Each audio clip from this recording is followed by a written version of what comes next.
Page 15। If quite convenient sir, तो उसका clerk उससे पूछता है अगर आपको कोई दिक्कत ना हो तो मैं कल छुट्टी लेना चाहूँगा। It's not convenient said Scrooge, and it's not fair. If I was to stop half a crown for it you'd think yourself ill used, I will be bound. तो वो बोलता है तो नहीं, इट इज़ नॉट कन्वीनियंट, ये मेरे लिए अच्छा नहीं है और फेयर भी नहीं है। अगर मैं तुम्हारी ऐसी सैलरी काट दूँ और जबकि तुम काम करने आओ तुम्हें लगेगा कि मैं तुम्हारा एक्सप्लॉयटेशन कर रहा हूँ। The clerk smiled faintly, and yet you don't think me ill used when I pay a day's wages for no work. और कहते कि तुमको ऐसा नहीं लगता तुम मेरा एक्सप्लॉयटेशन कर रहे हो, जबकि कल तुम चाहते हो कि तुम छुट्टी लो लेकिन मैं स्टिल तुम्हें पे करूँ। The clerk observed that it was only once a year. तो क्लर्क बोलता है तो साल में एक बार होता है, मतलब साल में एक बार ही ऐसा होता है कि मुझे तुम सैलरी देते हो और जबकि मैं काम पे नहीं आता हूँ। A poor excuse for picking a man's pocket every 25th of December. मतलब ये तो काइंड ऑफ जो है पॉकेट मारी हो गई, मतलब लूट मार हो गई कि साल में एक दिन कि मुझे छुट्टी चाहिए इसलिए मुझे सैलरी दो।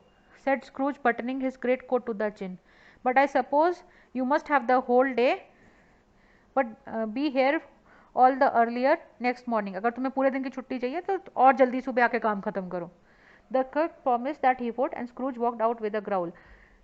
The office was closed in a twinkling, and the clerk, with the long ends of his comforter dangling below his waist, for he boasted no greatcoat, तो क्लर्क ने तुरंत ऑफिस बंद किया और उसके जो कंफर्टर, जो कंबल टाइप का था जो कमर से लटक रहा था, for he boasted no greatcoat, मतलब उसके पास कोई अच्छा सा कोट नहीं था।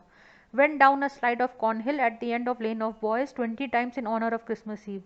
तो इसका मतलब ये हुआ जब बहुत बर्फ़ पड़ती है तो अब्रॉड में बच्चे एक वुडन प्लैंक लेते हैं और उस पर बैठ के थोड़ी जैसे अगर कोई रोड ऊपर से नीचे जा रही है तो काइंड ऑफ स्लाइड करते हैं। तो उसमें बता रहे हैं वो कि क्लर्क 20 टाइम्स ऐसा करता है, वहाँ पे बच्चे खेल रहे होते हैं तो उनसे स्लाइड बोरो करके कम से कम 20 टाइम्स ऐसे स्लाइड करता है, क्योंकि क्रिसमस ईव है आज। क्रिसमस ईव मतलब क्रिसमस से एक दिन पहले 24th ऑफ दिसंबर को क्रिसमस ईव बोलते हैं। And then ran to Camden tower as hard as he could pelt to play at blind man's buff. तो फिर उसके बाद वो जो है वहाँ अपने घर गया, कैम्पडन टाउन जहाँ पे उसका घर होगा, जितनी जल्दी वो जा सकता था, तो play a blind man's buff. Blind man's buff का मतलब मैं बाद में बताऊंगी, I have to search. Scrooge took his melancholy dinner in his usual melancholy tavern। Tavern मतलब जो भी उसकी इन जहाँ पे भी वो डिनर करता होगा, तो बहुत ही दुखियारी सी डिसमल प्लेस में उसने अपना चुपचाप अकेले जैसे वो खाता है वैसे खाया। And having read all the newspapers and beguiled the rest of the evenings with banker's book. और उसने सारे न्यूज़पेपर पढ़ लिए और उसके बाद सारी बहुत मज़े से अपनी अकाउंट बुक चेक करते। बिगाइल्ड मतलब he enjoyed doing that. Went home to bed, फिर अपने घर चला गया। He lived in the chambers which once belong to his deceased partner, मतलब जो पहले उसके पार्टनर का जो घर था वो वहाँ रहता है।